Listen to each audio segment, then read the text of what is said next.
Hey guys, I've just played probably the best game in my life ever. It's my first ever over-the-board classical win against a FIDE Master. I've defeated the rating favorite in the tournament.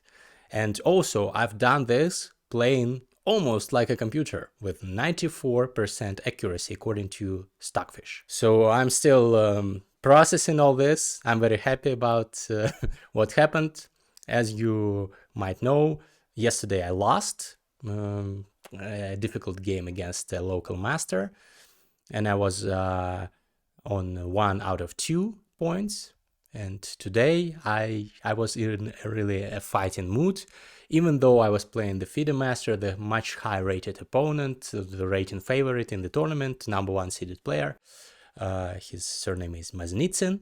He is a famous coach in Kyrgyzstan, as far as I know, here where I'm playing in this tournament, Memorial of Yurtayev, as you may know, is if you've seen my previous episode. So let's dive into the game. It will be instructive for you guys, so check it out. So I'm playing with the white pieces. I open up with 1 e4 and he goes c6. I was preparing and I knew that he always plays the Caro-Kann, so I decided to employ the Magnus variation of the Caro-Kann. It's not just Magnus who played it, but I like to call it the Magnus variation. I've seen some games by him in this variation. So d3. It's actually the move that's proposed by some neural networks, and the idea is that if black takes and takes the queen, yes, you might think, oh, no, not queen d2, queen d1.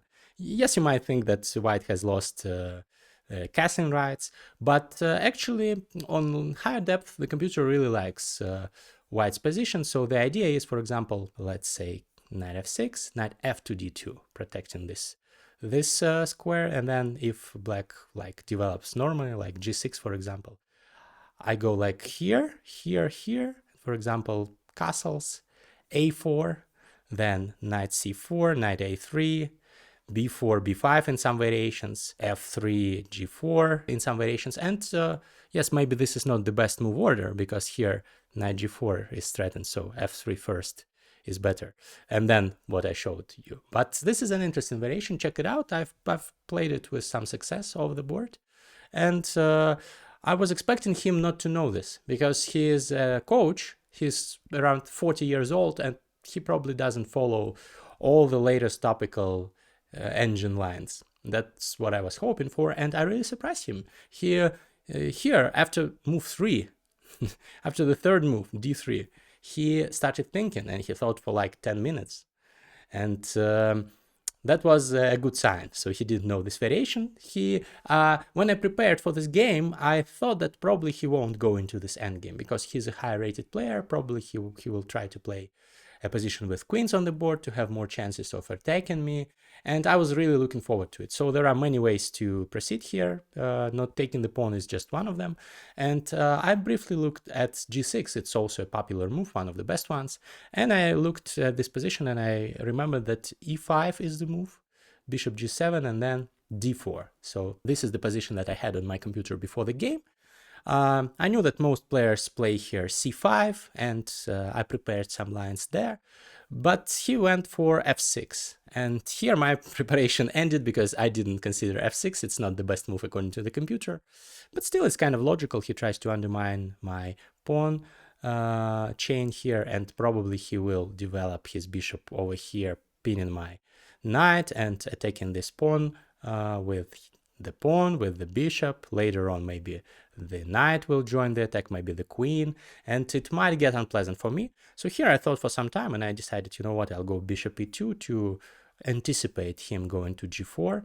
If he goes to g4, I will add another knight to the defense, and for the time being, I'm not losing my pawn. And here he surprised me by going knight h6. This is a weird move. It's not a mistake by any means, but I didn't like it, and I thought that this is not the most precise way to proceed for black, because now obviously he wants to go either to g4 or to f7 to pressure my pawn further, and also he wants to develop the knight, but the knight is a little bit clumsy here, and I use this by going e takes f6.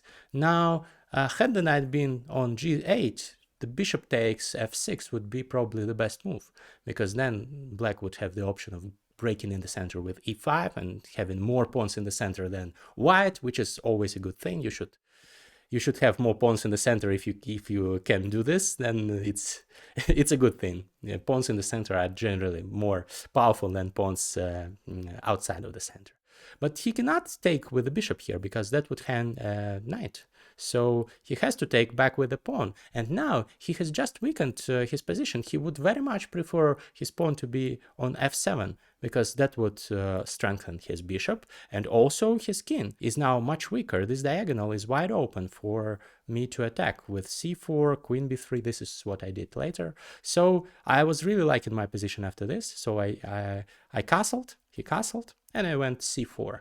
And already the computer gives actually a slight advantage to white. The computer gives like plus 0.3. Here, this is a little bit lagging. I'm looking at a different screen, and here the engine on higher depth says that it's plus 0.36. So some pleasant advantage for white in the position, which is all that I need against a stronger opponent. So he goes bishop e6, protecting, and I go queen b3. He offers a trade of queens. And here I just continue my development with knight c3, putting more pressure on this d5 square. And here he decides to trade and take my queen. I take with the pawn, and yes, my pawns are a little bit ugly, but I decided when a couple of moves before going for this, I calculated this variation, and I thought, you know what, my rook on the a file is so powerful, so active, and his pieces are really located not in the best way. This bishop is looking at its own colleagues.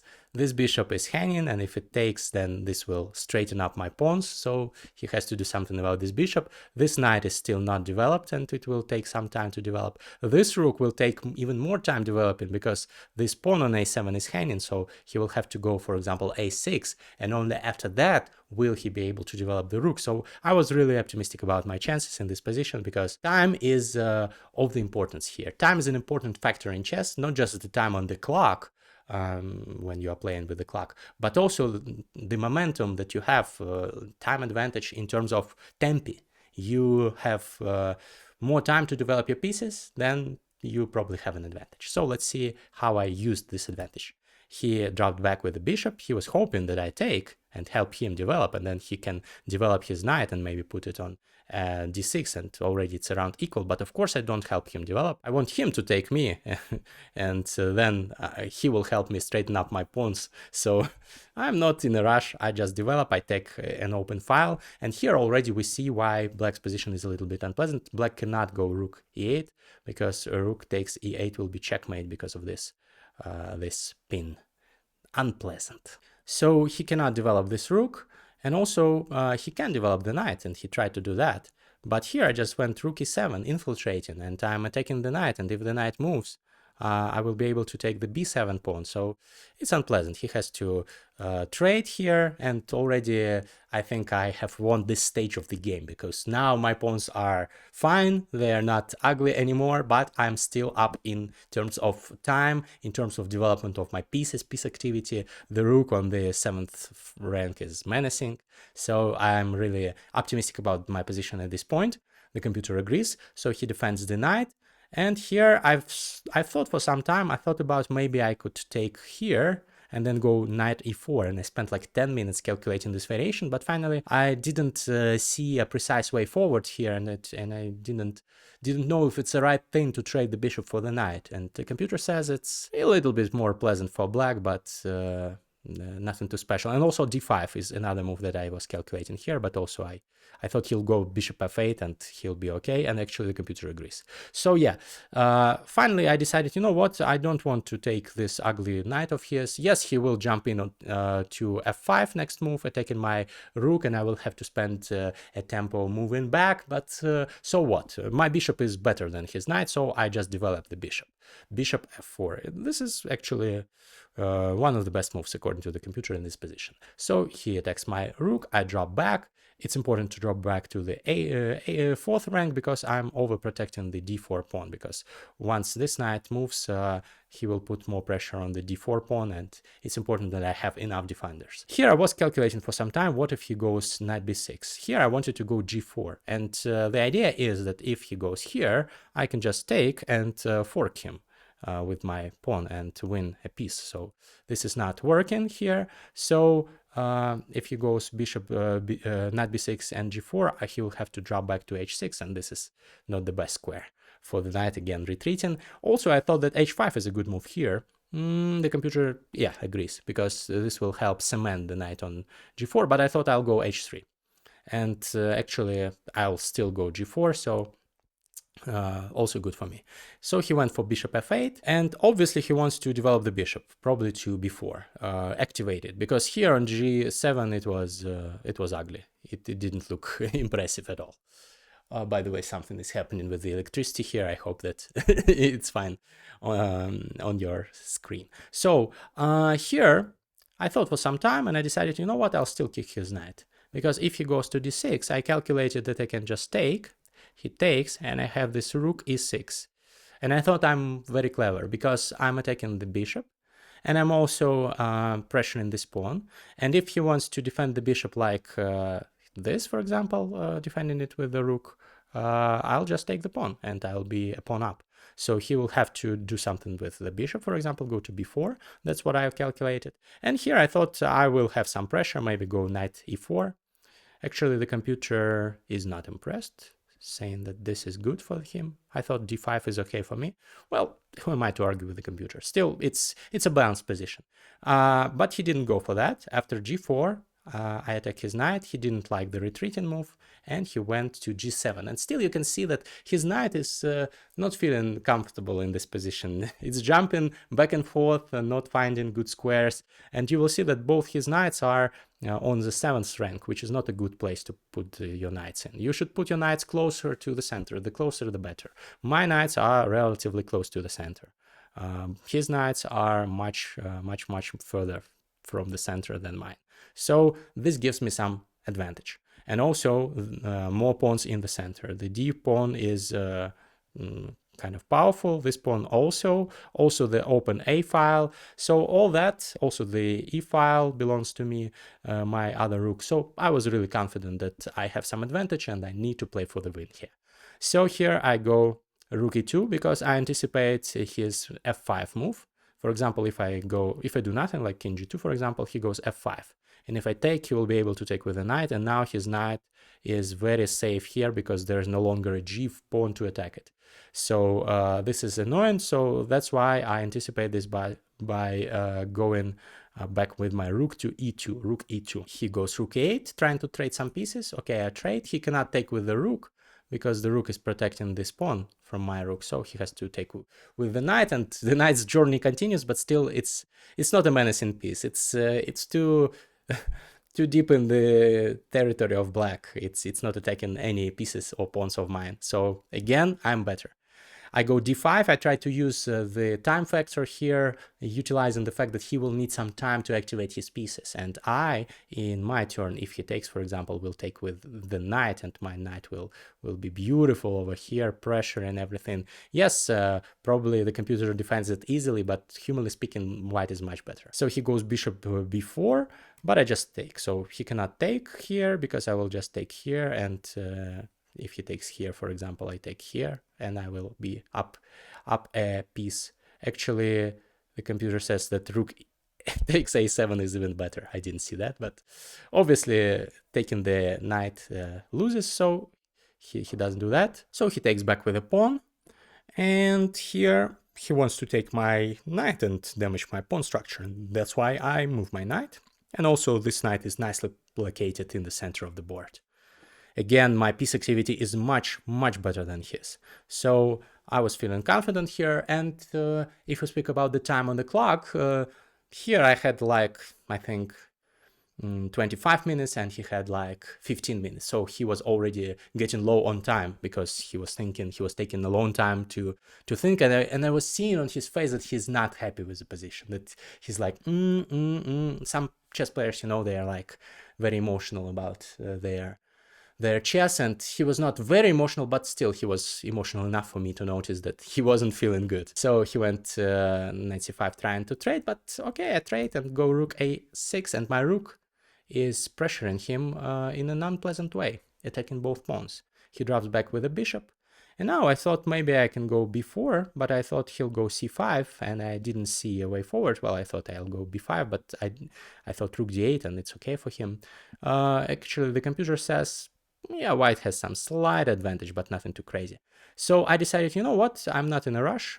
Here, yes, I will be able to go b4 later on, but let me just do what any good player in an endgame should do. Use the king in the endgame, king f1. I want to join forces. I want my king to be not like the beta king hiding in the corner, but the alpha king, the sigma king. I don't know what's the right slang word for that. So the king should be a powerful and independent actor in this situation.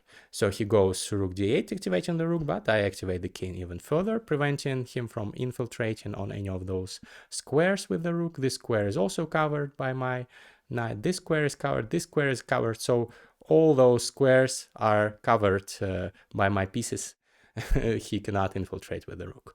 So he activates the knight, but I just drop back, protecting the pawn, and next I want to go b4 and threaten the fork with c5. And also my king is much closer to the action than he is, so probably later on it will be able to move even closer. He gives me a check, I go closer, he draws back.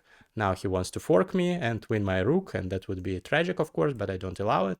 And again, this knight is not feeling good. So it's the same knight, I think, that used to travel all the way from h6, so from g8 to h6, then to f5, then it went to g7, then it went to e8, then it went to d6, and then it went to b7, and none of those squares were good. Well, the f5 square was okay for the knight, it was quite close for to the center, but all other squares were bad squares for the knight. So all this game he was trying to improve the knight, and I was trying to not let him do this. So this is an interesting tale of this knight. So c5.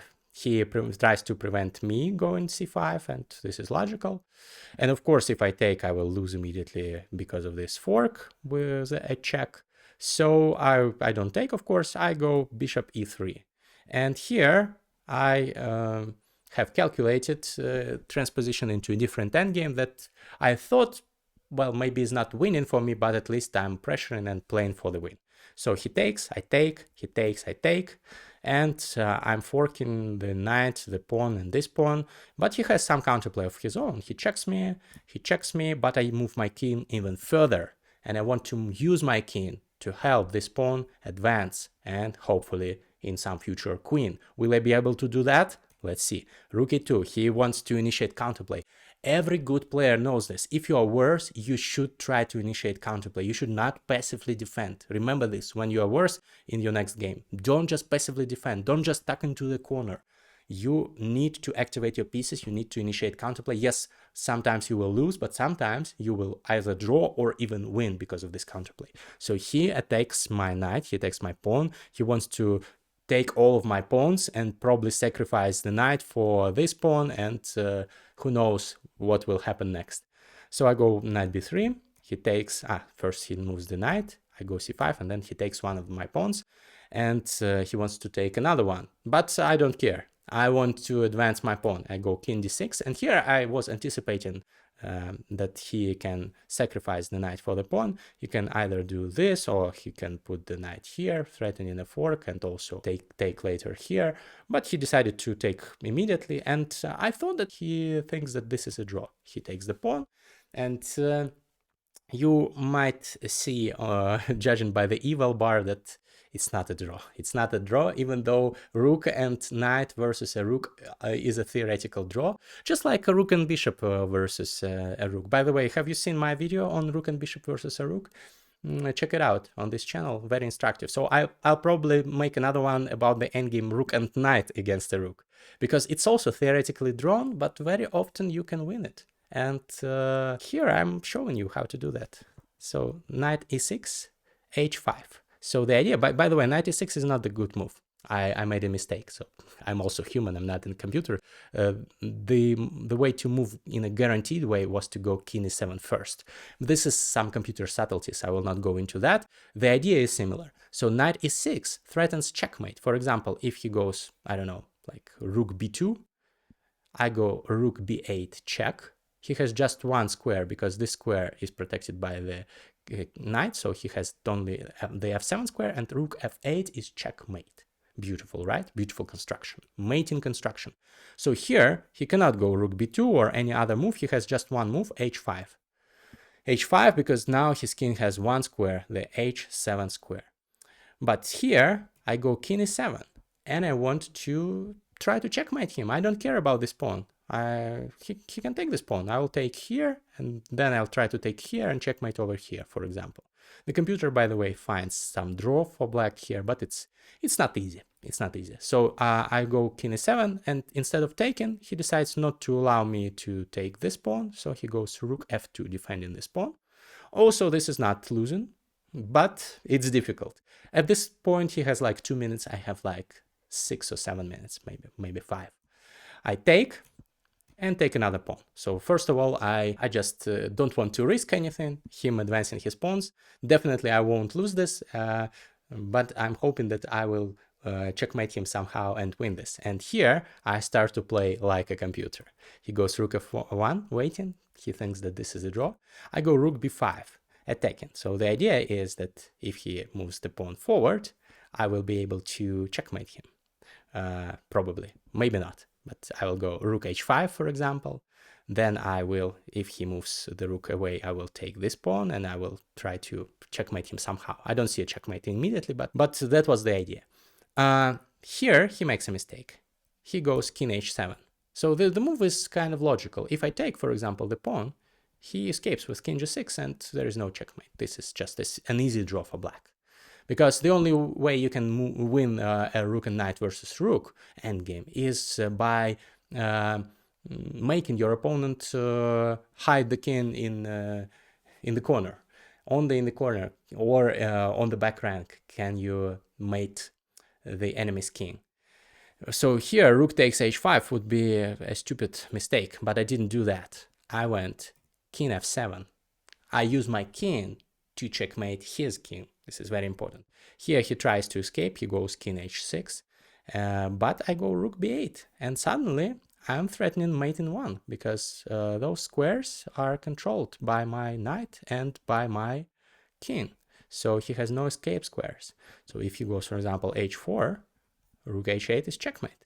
So he has to go king h7, the only move.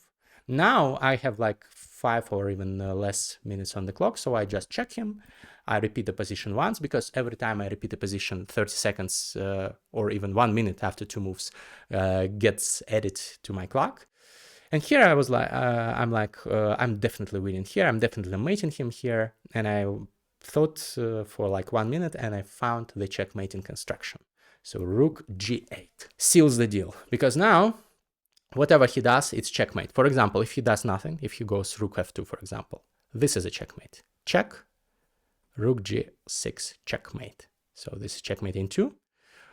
He has a more resilient defense. He can go h4. This is what he did. Now the same idea doesn't work because if I check him, he will escape to h5 and this is a draw. But there is another construction that I implemented, rook g6. I'm cutting him off, and next, whatever he does, for example, h3, I'll check him. He goes to h8, and there are 2 checkmates that I can show you here. Rook g8 checkmate is one, and rook h6 checkmate is another.